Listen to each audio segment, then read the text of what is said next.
Let's start tonight by thinking about the people at the heart of today's big breaking story. The Afghan volunteer soldiers, translators, office workers, support staff who helped invading British forces during the war against terrorism. Then, in 2021, we abandoned Afghanistan. We scuttled. A shameful retreat led by the Americans. Those people, our Afghans, as it were suddenly left behind in a world controlled by their deadly enemy, the Taliban. Not many choices for them. They can stay with their families and hope never to be discovered, risking, if they are, torture and death. Or they can try to get out and hope the British, whom they helped, will in turn help them. Meanwhile, some dozy civil servant working for the Ministry of Defence mistakenly releases the details of Afghans who worked with Britain. Names, contact details, phone numbers, sometimes their family members. In total, it's thought up to 100,000 people, including women and children, were put at risk of being murdered by the country's new masters. What a catastrophic betrayal. Do we know what's happened to them? They've presumably been fired long ago. Well, I don't think so, Andrew. There's a question, exactly the first question that I put to the Defence Secretary this evening, whether this person was still employed by the British government. Lots of speculation about exactly what this person was doing. He said that they are no longer working in this particular policy area around Afghanistan. Well, that's a relief.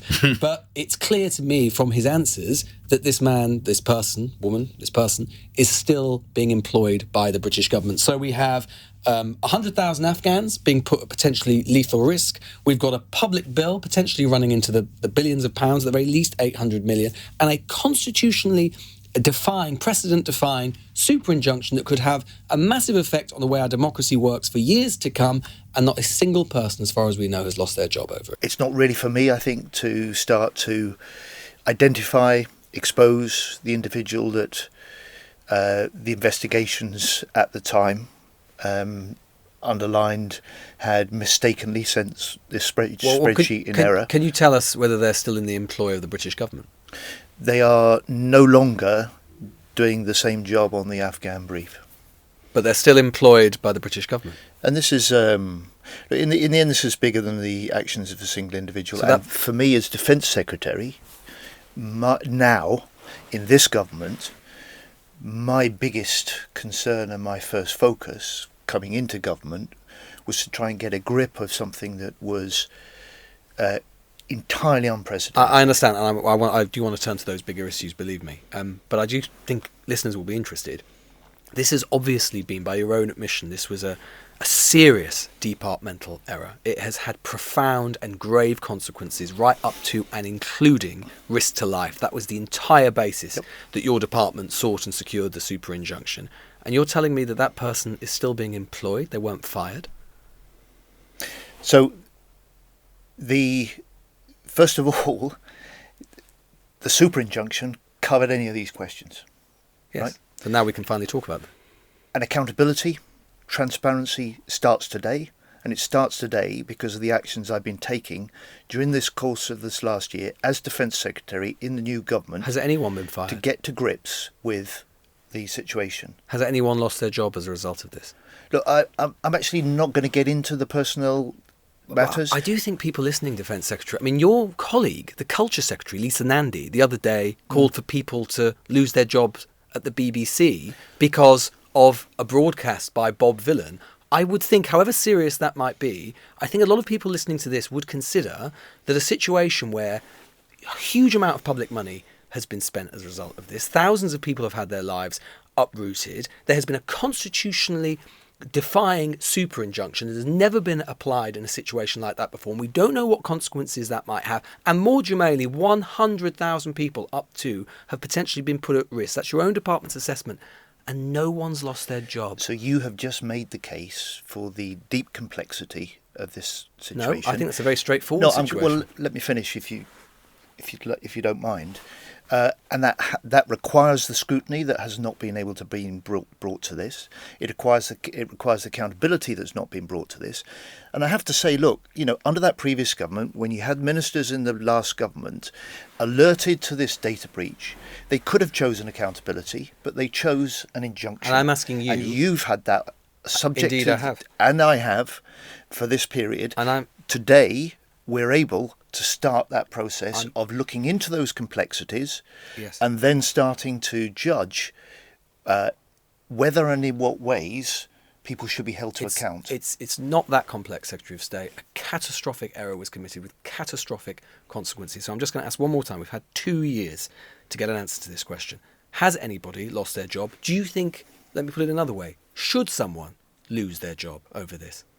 So my first priority was not trying to conduct some sort of witch hunt on the defence official that released the spreadsheet that caused this It's not a witch hunt. It's accountability. Profound data loss. I think catastrophic is a fair word to use. Are they still employed by the MOD? And if so, what do you have to do there to get fired?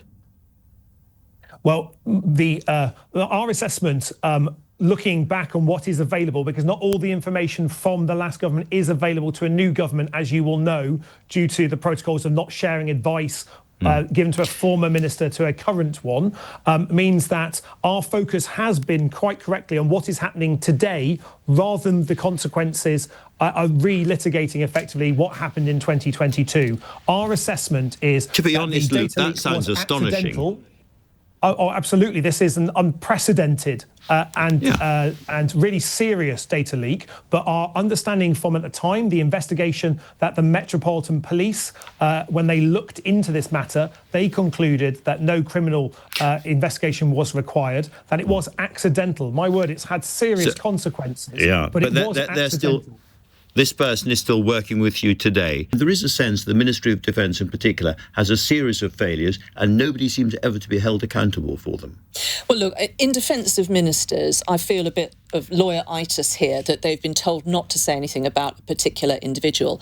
What I would say is that the reason why it's important that we do right by the interpreters, that we want to demonstrate to people who might be partners in the future that we can be trusted, that they can work with us in this way. The same argument applies to somebody that might still be doing things in the Ministry of Defence. This is about restoring trust and confidence. So I don't think that that person should be employed by the MOD. I think this is, in part, this is about resetting this and saying this is wrong. We need to have trust and confidence about going forward. There have been cases where allies have been disappeared, killed, tortured.